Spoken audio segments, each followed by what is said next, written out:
We'd been at sea for so long that land felt like a myth, a story we had all read or heard about as children, but like the ancient gods, none of us truly believed that it was real. Then there were the days when the wind stopped blowing and we stopped believing in anything. In hindsight, the things that happened during those days probably saved our lives.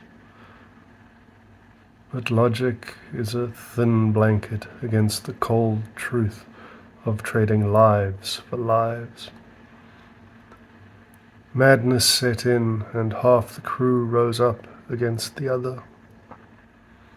A short but bloody battle erupted on deck.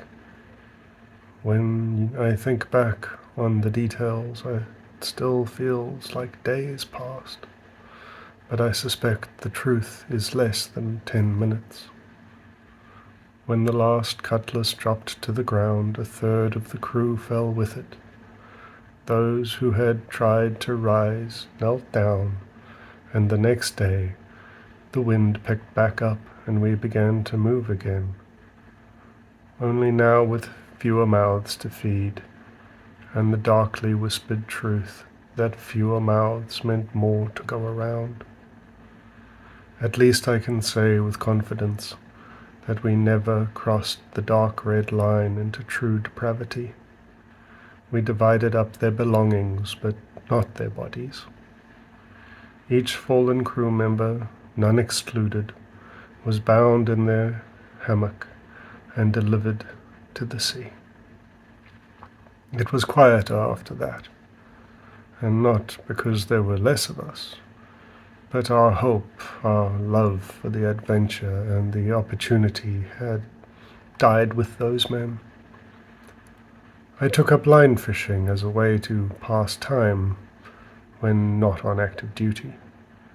The captain said I could keep and eat anything worth eating, but asked that if I did to not take a full portion from the stocks. I, however, quickly learned that I did not love the taste of salted fish, so often traded it to the captain in exchange for an apple, until they began to run out, and then I learned to eat the fish. Without the fruit, I found myself becoming strange. Our captain had always been a well-respected authority on the ship. He was good and wise, but direct when he needed to be. And while I'd always seen him as an aspirational figure, I started to find that with each passing day he looked more and more like my father as a young man. While I never confessed any of this, within a week, when I looked at him, I no longer saw the captain as he was. I saw my father returned to life. Our doctor had unfortunately died in the first few weeks of the journey. Some say it was an omen. I believe it is pride that kills a man who joins a ship's crew without ever admitting that he cannot swim. With the lack of any doctor to explain my strangeness to, I decided to keep it to myself and limit my time around the captain. I didn't have anything like that with any other member of the crew, save for twice at night, once while fishing and once on watch. I believed that I saw my darling sister walk across the deck in her blue summer dress and hat. But that dress had been ruined when she was a girl, and she was back in England, so I knew it couldn't be her. I do hope I will get to see her again one day, though. But I wouldn't ask her to make the journey, and I cannot say now if I will ever have the courage to make the journey back to England. No, I fear that I will live the rest of my life exactly where I am. I fear the vast emptiness of the sea, an affliction that has ended my career, so much so that I scarcely look out at the water anymore, or up at the sky at night. I even fear, though I have never attempted it, the burning sands, for I believe that the shifting dunes and the wind will bring me back to the sea, and I believe my mind will fracture and break.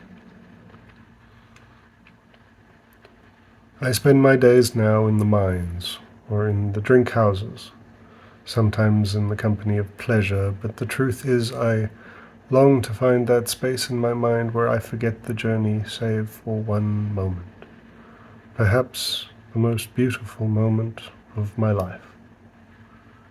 I was sitting and fishing. I hadn't caught anything in days and was considering giving it up entirely when I got a bite and managed to wrestle a nice-sized fish onto the deck, enough for 2 meals. Father came out of his chamber to see what we were cheering for, and when I looked at him I saw that his gaze was locked on the horizon. At first I froze, not willing to let myself hope. But slowly, as others turned and stared, I too turned to see what they saw. I forced myself to believe that it could only be more sea, but there it was, rising like the sun to greet us. Slowly, everyone turned, and we all stared, unbelieving until someone found their voice and the courage to say, "Land."